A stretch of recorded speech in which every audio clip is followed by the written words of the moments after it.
Good morning, YouTube, and welcome back to the channel. This is IMAX Sports with another football video, and today I'm going over the highest paid secondary players in the league between cornerbacks and safeties.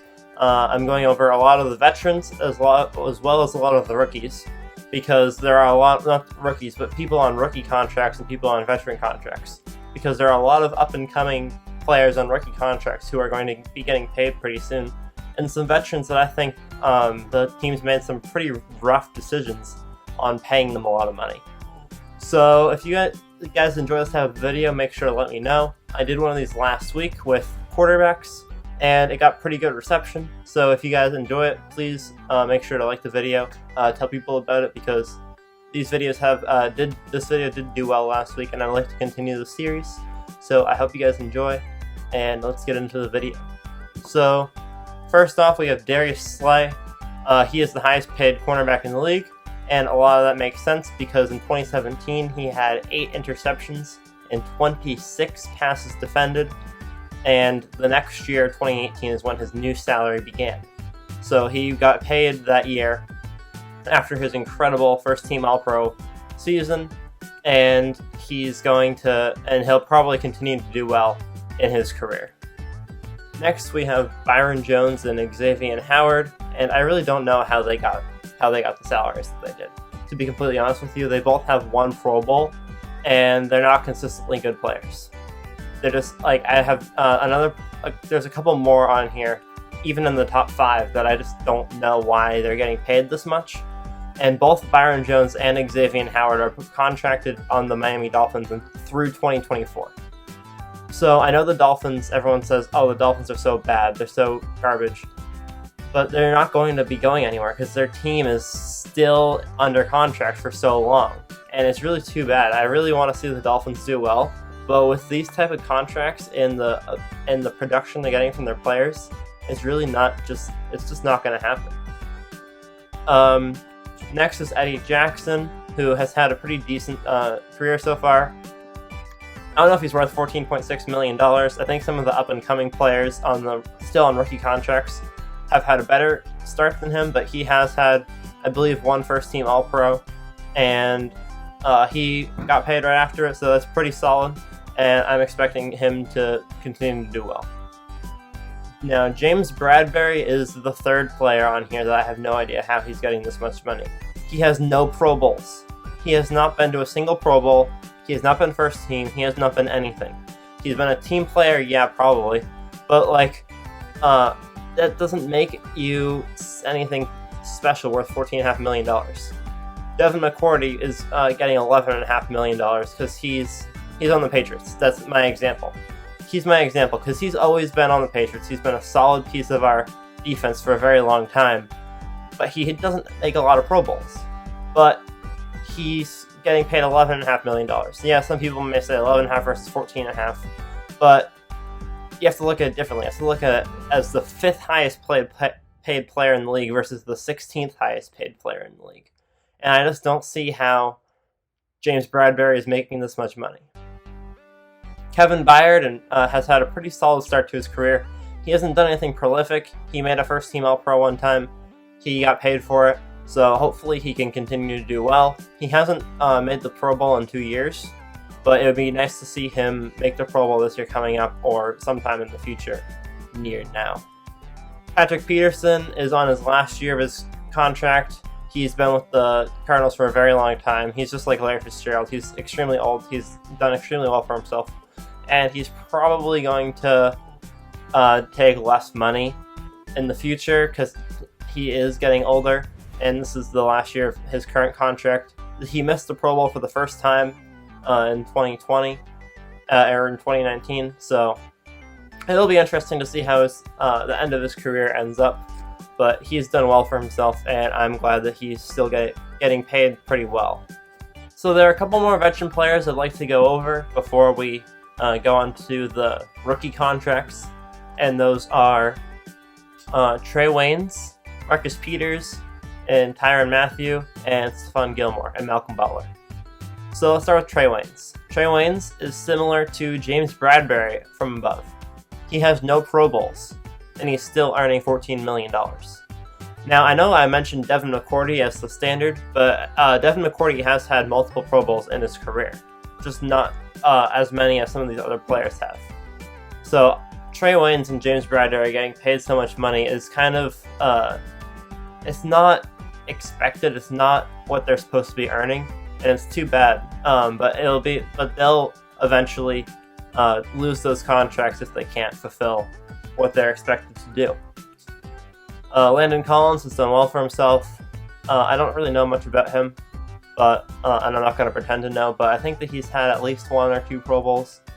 Marcus Peters has had 3 Pro Bowls and 2 first-team All-Pros in his, I think, 5 seasons. So I think that he is definitely worth $14 million and could be worth definitely more because he has the most production of almost any of the other players up here, except for maybe Patrick Peterson. So I don't understand why he isn't up there with Darius Slay, but he should be, and he will be. Tyrann Mathieu also has had a pretty solid start to his career. He hasn't done anything spectacular, but he's made All-Pro twice in, I think, 6 years. So he can definitely be earning around $14 million, possibly more, but again, looking at Trey Waynes and James Bradbury, I'm surprised that he isn't making more than them. AJ Boye, I don't really know much about. I know that he's had a pretty solid career, but nothing spectacular, so him and Kyle Fuller, I think, are right where they're supposed to be. And then we get to the Patriots, cornerbacks, and Malcolm Butler. And so from this list, I think that all of these players deserve to get a decent amount of money. So first off, Stephon Gilmore. His contract expires in 2022. He will get paid in 2022. I have no doubt that he'll get paid quite a bit of money when his contract expires because of his performance so far with the Patriots. Next, we have Malcolm Butler, who has not made a Pro Bowl since 2015. I don't know what the whole deal is with him. I know that he was very good for us in the playoffs, and then he went to the Titans, and he's had almost little to no production at all. So it'll be interesting to see how his career ends up, but I don't expect him to be making this much money when his new contract when it's time to renegotiate. And then Devin McCourty is getting older. He may retire soon, and if he doesn't retire, then he'll probably take less money to stay on the team. So that's the top 15, 16-ish cornerbacks and safeties. And now let's go to rookies. Or people, not rookies, but players on a rookie contract. So there are a lot of interesting things to look at here. There are some rookies that I won't really say anything about because I don't know anything about them yet. And then there are some other players that I do know about and I think should be making a lot more money. So with rookie contracts, let's start with Jalen Ramsey. So Jalen Ramsey, so Denzel Ward, I don't think he's going to get paid a whole lot of money. Just to be completely honest, he only has 1 Pro Bowl. Next, Jalen Ramsey, $5.8 million for his rookie salary. Currently, in his 4 seasons, he has 3 Pro Bowls and 1 first-team All-Pro. He is by far the best player. Not by far, but he is the best player on this list of rookies, and he will be paid $14 million or more. Probably closer to 15, maybe even closer to Darius Slay amounts. Him and Jamal Adams are both going to get paid. Jamal Adams has 2 Pro Bowls, no first-team All-Pros, but he has had a phenomenal beginning of his career too. So both of those players are doing better already than Byron Jones, Xavier Howard, James Bradbury, Marcus Peters, Trey Wayne, Malcolm Butler. They're already better than all of those players.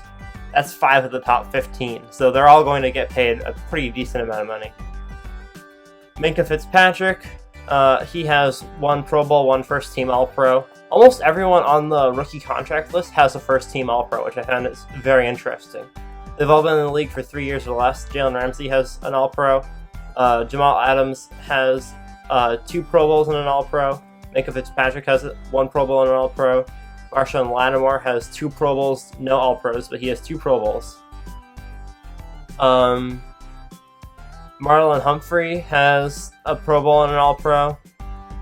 Like, Tre'Davious White is somewhere down here. Where'd he go? I lost Tre'Davious White. But he's somewhere on this list. There he is, 24, $2.5 million. But he also has a first-team All-Pro as well. So I think the players that are most likely to get paid in specific order. First is Jalen Ramsey with 3 Pro Bowls and an All-Pro. Then Jamal Adams with 2 Pro Bowls and an All-Pro. Marshawn Lattimore with 2 Pro Bowls. And then Marlon Humphreys, Tre'Davious White, and Minkah Fitzpatrick all have 1 All-Pro and 1 Pro Bowl. And I think that they have a chance of getting paid quite a bit of money if they keep it up for the remainder of their contracts. Everyone except for Jalen Ramsey that I just mentioned, their contracts expire in 2021. So they will have a couple of years to establish them. They will have 2 more seasons to establish themselves before they have to renegotiate. So it'll be interesting to see how their contracts do end up once they do renegotiate them. And all of these players have had very impressive beginnings of their careers. And it'll be really fun to watch them play, especially when they get their money. And Jalen Ramsey, whose contract expires at the end of this year with the Rams, will kind of set the pace. He'll set the tone. Because he is one of the best cornerbacks in the league.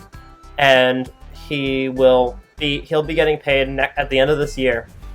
And whenever he gets paid is what the teams are going to have to start paying their other players. So there are other players coming off of rookie contracts.